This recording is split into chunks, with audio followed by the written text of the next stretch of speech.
Assalamualaikum warahmatullahi wabarakatuh. Waalaikumsalam warahmatullahi wabarakatuh. Insyaallah, jumpa lagi bersama kita di program acara Sering Sharing. Sharing ringan, biar nggak ada yang keberatan. Alhamdulillah, siang hari ini masih bersama tamu yang sangat istimewa. Beliau seorang akademisi muda dan juga seorang pengamat serta pemerhati bangsa. Siapa lagi kalau bukan Al Ustadz Mabrur Inwan MAG. Sehat ya? Alhamdulillah sehat. Masya Allah, ini episode yang kesekian kalinya kita membahas tentang bagaimana kemudian bangsa ini nasibnya seperti apa dan juga nasib umat Islam ada khususnya gitu ya. Dan hari ini kita akan coba mengulik dan berdiskusi terkait dengan bagaimana kemudian sikap orang beriman di era ketidakpastian. Ini kan sebenarnya banyak hal yang kemudian terjadi di dunia inilah ya, menghadapi era VUCA. Ini kan sudah sangat mafhum bahasa VUCA itu kan, volatilitas, terus kemudian uncertain uncertain dan lain-lain pokoknya, serta C-nya itu apa itu? C-nya pokoknya kompleksitas dan ambiguitas. Ini kan sangat luar biasa. Bagaimana kemudian kita menyikapi hal ini, Ustaz? Di sisi lain, kita sebagai orang yang beriman itu seolah-olah sedang mengalami krisis. Nah, mungkin bisa kita jelaskan bagaimana kemudian kita menyikapi hal tersebut. Ustaz. Terima kasih. Pembahasan kita ini cukup menarik karena kita bahas tentang, nanti kita akan fokus dengan persoalan kebangsaan khususnya dalam konteks Indonesia. Ya. Seminggu yang lalu kita sudah merayakan kemerdekaan yang ke-80. Tentu kemerdekaan itu kita tidak ingin lihat sebagai pembiasaan saja, sebagai rentetan sejarah. Tapi harus ada nilai, ada semangat, ada spirit yang harus kita kembangkan di sana, dilihat. Nah, dalam konteks Indonesia, memang banyak sekali kompleksitas yang terjadi. Apakah dalam hal lingkungan sosial kita, ekonomi kita, terutama politik kita, dan banyak hal yang dengan perkembangan media sosial ini, kadang-kadang kita diarahkan apakah ingin membela kelompok tertentu, atau justru kita mengambil jalan sebagai orang yang waras melihat hal itu. Karena itu, bagi saya, dalam konteks Indonesia misalkan ini, di balik ketidakpastian, bagaimana kemudian merawat bangsa ini? Saya kira kita tentu akan setuju kalau landasan yang kita lihat adalah nilai Pancasila itu. Karena nilai Pancasila ini setidaknya dia akan mengandung nilai-nilai spiritual di sana, basis teologi di sana pada poin pertama. Yang kedua adalah ada spirit persatuan di situ. Yang ketiga adalah ada spirit kemanusiaan. Nah, kalau ini tiga hal ini yang dijaga, nilai-nilai spiritual itu, basis teologis itu yang kemudian ketuhanan yang Maha Esa itu, bahwa dengan nilai-nilai landasan bahwa kita semua adalah makhluk yang bertuhan dan di mana mengedepankan persaudaraan dan menjunjung nilai-nilai kemanusiaan, maka kita akan melihat sebuah hal yang bagus dalam republik ini. Tapi kalau tiga nilai hal tadi itu, basis teologis kita, nilai-nilai spiritual kita tinggalkan, nilai-nilai semangat kita tinggalkan, dan basis kemanusiaan itu kita tidak junjung tinggi, maka banyak sekali hal yang banyak kepastian yang akan sering melanda diri kita. Apakah kepastian tentang politik kita, kepastian ekonomi kita, dan sebagainya. Satu hal paling penting misalkan, negara itu tegak kalau keadilan itu tegak. Keadilan dalam kemanusiaan, keadilan dalam ekonomi, keadilan dalam politik. Kira-kira gitu, Ustaz. Wow, sangat luar biasa. Lalu kalau kita melihat geopolitik yang sangat luar biasa, kalau kita lihat akhir-akhir ini, di mana satu negara dengan negara lain yang tadinya berdamai tiba-tiba saling serang gitu kan. Termasuk gejolak yang sampai sekarang ini ya masih kita mafhum semua, termasuk Palestina dengan Gaza, Israel maksudnya, kemudian Ukraina dengan Rusia ini kan tak kunjung mengalami titik temu untuk mereka kemudian berdamai. Lalu ini kan juga termasuk bagian dari ketidakpastian dalam menghadapi dunia yang secara geopolitik ini sangat luar biasa perubahannya gitu kan. Lalu termasuk sikap Amerika yang sering berubah-ubah terhadap apapun lah, tarif impor dan sebagainya, termasuk sekarang itu nggak tahu mereka bermain di mana, bahkan bisa jadi mereka sendiri juga bingung untuk menentukan untuk berkawan dengan siapa atau siapa milih lawan. Nah, ini kan termasuk ketidakpastian. Ya. Ini kan seharusnya bagaimana kemudian seorang yang beriman itu menatap hal-hal yang seperti ini, termasuk geopolitik, termasuk bisa jadi kan keamanan dia untuk beragama saja, bahwa Allah masih terjamin atau enggak. Betul, ya. Nah, ini seperti apa cara orang beriman memandang? Nah, ini menarik Ustaz ya, dan ini kajian geopolitik ya. Tentu ini apa yang terjadi dengan peran dunia sekarang. Ini kan dampaknya besar sekali, khususnya ke Indonesia. Dampak ekonominya, dampak politik hukumnya misalkan dan sebagainya.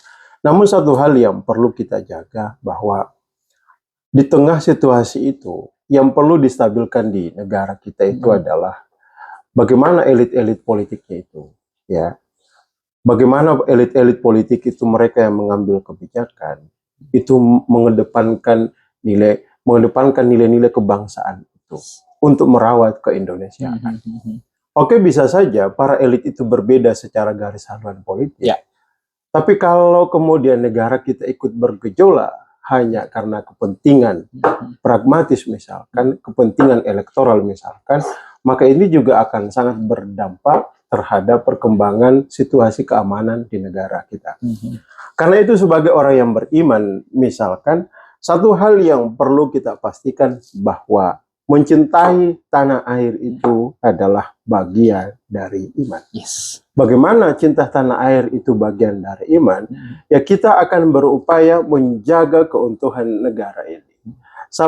Karena negara, semua kebijakan itu di negara ini diatur oleh politik. Pengangkatan apapun itu kan melalui kebijakan politik. Maka kalau politiknya tidak stabil, para politisinya tidak mengedepankan kewarasan dalam politik, sisi-sisi kemanusiaan, dan sisi-sisi hal-hal yang mengedepankan kebangsaan, maka barangkali kita akan semakin terkotak-kotakan. Maka cintailah tanah air itu. Tentu kita sebagai masyarakat ini, jangan pula kemudian kita lebih gampang diprovokasi dengan segala isu-isu yang tanda petik belum tentu kebenarannya, sehingga akhirnya kita terpecah. Maka kembalilah kepada nilai-nilai persatuan itu, bahwa kita sebagai masyarakat juga mesti waras di dalam melihat fenomena politik yang terjadi hari ini. Jangan kita gampang tergiring. Saya tidak perlu menyebutkan isu apa yang sedang berjalan dan tiap malam itu disajikan di TV. Jangan sampai dengan isu itu kemudian kita terjebak pada rasa kebencian dan rasa tidak membuat kita tidak netral, kemudian tidak bijak di dalam menyikapi hal itu. Saya kira sekilas itu, Ustaz. Wow, sangat luar biasa. Tentunya kalau kita lihat kan, apakah kemudian ketidakpastian ini juga bisa diakibatkan karena, kalau kita lihat ya, teknologi itu sangat begitu pesat, luar biasa, melejit gitu. Karena tetapi tidak dibarengi dengan moral yang, mohon maaf sekarang ini kan seolah-olah terdegradasi. Jadi teknologi pesat, tapi justru moral kita semakin merosot. Nah ini apakah juga bagian dari penyebab ketidakpastian tersebut, atau seperti apa kita menilai atau memandang hal tersebut, Ustaz? Oke, Ustaz. Menarik tanya, tapi izin dulu ya. Siap. Jadi ini memang di tengah ketidakpastian dan segala carut marut yang kita bahasakan itu terjadi, tidak terlepas juga dari dampak teknologi. Ada ungkapan yang mengatakan begini, kemajuan zaman itu boleh, kemajuan teknologi secanggih apapun itu bisa deras perkembangannya, tapi jangan kita hanyut. Bagaimana kita tidak hanyut? Berpeganglah pada nilai. Dan nilai itu adalah basisnya agama dan tradisi. Karena itu, kalau kemudian di tengah apa yang terjadi hari ini, salah satu hal yang paling rusak hari ini, kalau saya bahasakan kasar, adalah soal urusan moral kita. Yes. Dan saya pikir sebuah bangsa itu akan besar peradabannya kalau dia menjaga moralnya. Bangsa itu akan hancur kalau dia tidak punya moral. Korupsi itu terjadi karena itu perilaku amoral ya, tidak mengedepankan sisi-sisi kemoral. Hussein Nasr itu memahami, salah satu pemikir Muslim, melihat bahwa di perkembangan zaman ini ada 3 hal yang menjadi krisis di masyarakat, khususnya umat Islam. Dan kalau kita bicara konteks Indonesia sebagai mayoritas, pertama adalah krisis identitas. Di Indonesia misalkan kita sebagai umat Islam, identitas kita apa? Ya. Satu sisi kita identitasnya adalah sebagai umat Islam. Dalam falsafah Pancasila tadi itu adalah ada ketuhanan yang Maha Esa. Kalau orang meyakini Tuhan itu, maka dia pasti akan mengedepankan nilai-nilai kemanusiaan itu. Irisan ketuhanan maka akan melahirkan nilai-nilai kemanusiaan. Pada hari ini, kalau kita pernah dengar salah satu almarhum Prof, siapa yang pernah itu ya, kalau di Indonesia itu kenapa bangsa ini rusak? Jangankan persoalan hal-hal lain, Tuhan saja tidak ditakutkan. Maka terjadilah korupsi, terjadilah penyelewengan, rusaklah moral dan sebagainya. Itu krisis identitas. Maka identitas itu penting. Identitas kita sebagai orang yang beragama, identitas kita sebagai orang Indonesia yang bermartabat, yang berbudaya. Yang kedua adalah krisis moral. Krisis moral. Kita tidak kekurangan orang pintar. Kita sepakat itu. Dokter kita banyak, profesor kita banyak, ilmuwan kita banyak. Tapi yang kurang hari ini adalah moral.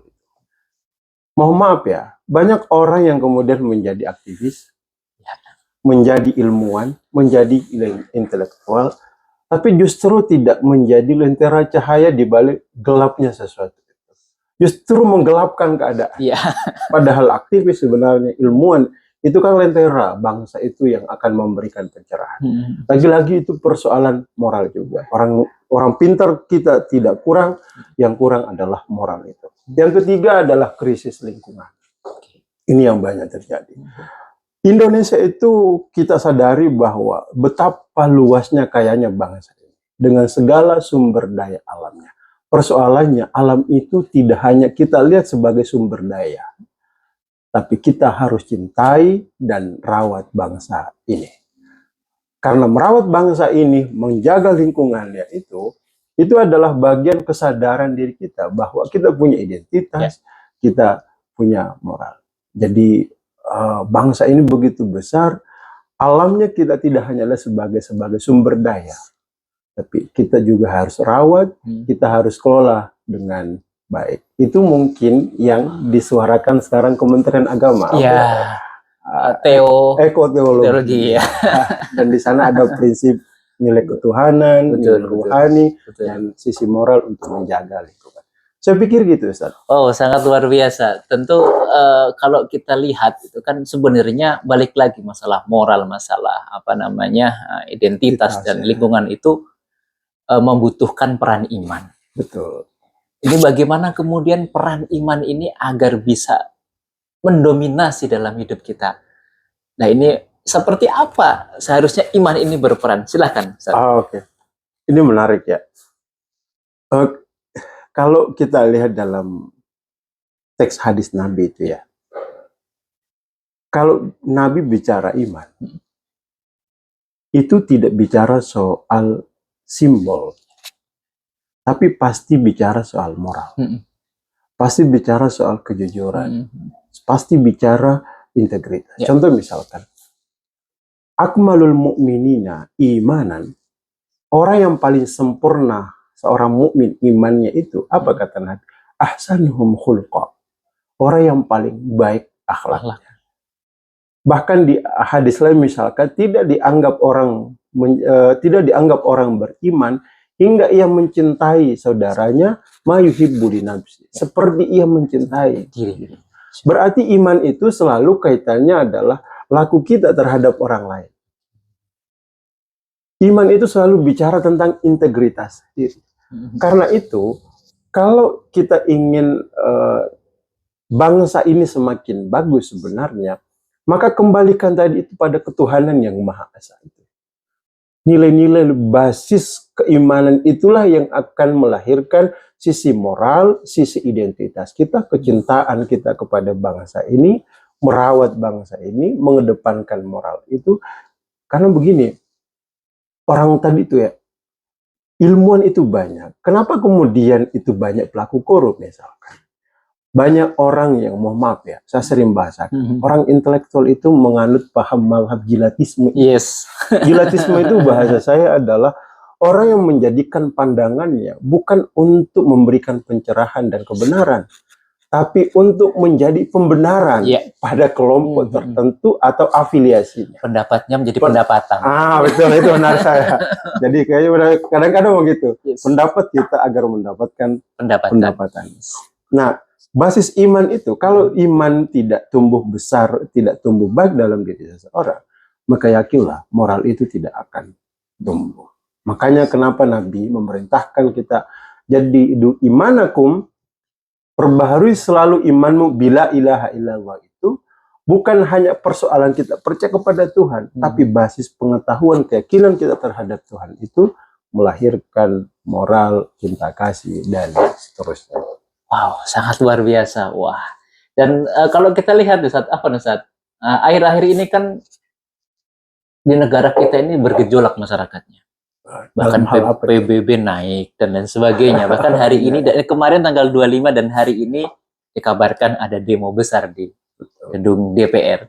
Ini sepertinya kalau kita lihat memang seperti tadi disebutkan masalah moral, di mana kemudian para elit dan pemimpin kita itu seolah-olah hilang kepedulian dan tidak ada rasa empati lagi terhadap penderitaan nasib bangsa dan juga rakyatnya. Ini kan masalah besar dan PR besar yang sebenarnya harus sama-sama kita perbaiki.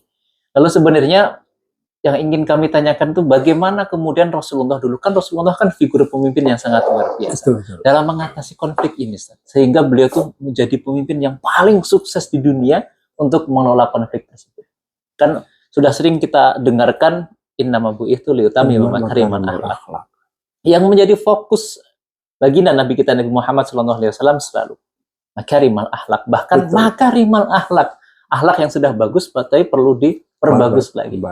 Nah, kalau kita kaitkan dengan kondisi bangsa yang saat ini, ya mohon maaf, banyak remaja-remaja kita, pemuda-pemuda kita, generasi bangsa kita itu sudah seolah-olah putus harapan. Jadi nanti setelah kuliah itu saya mau ngapain, itu sekarang sudah nggak bisa lagi. Nah, itu ketidakpastian. Nah, ini kemudian bagaimana untuk konflik ini agar terselesaikan, agar bagaimana penanganan konfliknya. Kalau dulu kalau kita lihat Rasulullah itu kok seolah-olah bisa sangat luar biasa. Ya bukan seolah-olah, memang sangat luar biasa, kenyataan begitu. Ini seperti apa yang mungkin bisa kita terapkan untuk kondisi sekarang ini, Ustaz?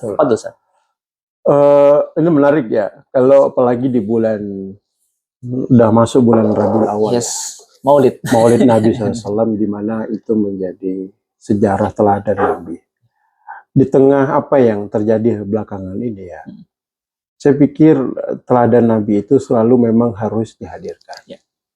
Kalau melihat bagaimana sejarah di mana Nabi itu tumbuh dan mendakwakan Islam begitu cepat, dia tidak pernah masuk konflik itu untuk menciptakan konflik baru. Ya, dia tidak pernah menciptakan konflik baru. Yang selalu dikedepankan Nabi itu pertama adalah komunikatifnya itu. Kalau ini terjadi dialog komunikasi yang baik, maka Nabi langkah kedua adalah keteladanannya yang diperlihatkan oleh Nabi. Masalahnya sekarang ini kan yang terjadi di negara kita ini kan peran narasi. Peran narasi ini banyak sekali yang bermain. Apakah kepentingan media, para netizen, buzzer, dan sebagainya. Nah, kalau ini kita tidak antisipasi dan tidak bijak di dalam melihat ini, maka kita juga akan menjadi korban bagian dari itu. Jadi pendekatan persuasif Nabi itu yang dilakukan oleh Nabi itu cukup mempengaruhi masyarakat Arab pada saat itu. Nah, dalam konteks Indonesia, yang perlu kita lihat itu adalah narasi ini, seorang elit pemimpin itu, cara yang pertama dia lakukan adalah perbaiki narasi. Mohon maaf ya, kerap kali elit-elit kita ini menggunakan bahasa-bahasa yang provokatif, Ya. propaganda. Dan itu akan menjadi berdampak sekali terhadap masyarakat. Yang kedua, elit kita itu mesti melihat bahwa namanya rakyat itu bahasa Arab, Ustaz. Ya. Bukan cocologi ya. Yes. Rakyat itu kullukum ra'in wa kullukum mas'ulun wa kullukum an ra'iyah. Semua kalian adalah pemimpin. Rakyat itu dari bahasa Arab artinya ra'a, memelihara. Artinya rakyat itu harus diayomi, harus dipelihara, harus dirawat. Jangan kita rawat rakyat ini ketika ada kemauan itu. Nah, seorang elit dia harus mengedepankan tanggung jawabnya bahwa rakyat ini harus dirawat, harus dilihat bagaimana nasib mereka, dan kalau itu tidak dilakukan, maka rakyat itu akan semakin tertindas. Kira-kira gitu, Ustaz. Wow, sangat luar biasa. Ini kalau kita lanjutkan bisa berjam-jam mungkin. Mungkin sebelum kita Kita tutup, bisa ngopi di tempat yang lain, di sesi yang lain. ya mungkin sebelum kita tutup ada pesan untuk para pemirsa kita bagaimana kemudian merawat imannya di tengah era ketidakpastian ini dan agar mereka tetap semangat untuk menjalani kehidupan yang tentunya tidak bisa kita pastikan. Fadhil, Ustaz. Terima kasih sahabat Arido semua, bahwa perkembangan zaman itu tidak bisa dinafikan. Orang beragama itu dia boleh hidup modern, tapi jangan meninggalkan nilai-nilai ruhani dalam diri kita. Agama itu akan selalu kita butuhkan kapanpun dan dimanapun. Teknologi itu bisa berubah, tapi agama tidak akan pernah berubah. Karena itu, ke depan yang perlu, khususnya anak-anak muda, di balik hidup yang tidak pasti.